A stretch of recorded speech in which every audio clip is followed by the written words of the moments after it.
Today's grammar will be pretty quick. We are looking at where we would place the word only. So you want to place the word only immediately before the word or group of words it modifies. If we look at this first sentence, the where only is placed is pretty confusing. So Michael only has chemistry on Friday.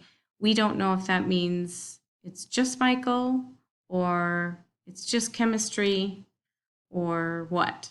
So you want to make sure that that word only is closer to the word that it's modifying.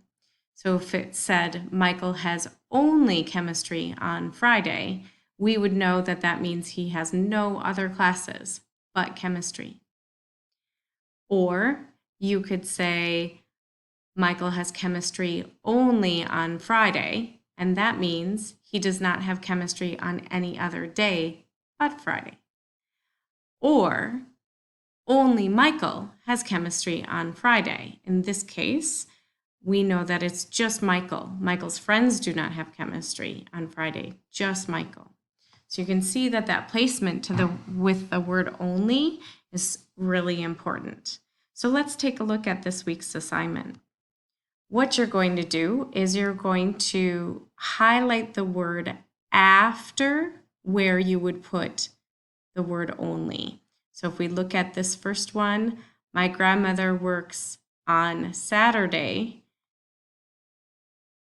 We want her to only work one day a week, so we are going to put the word only right between works and on. So we're going to highlight the word on.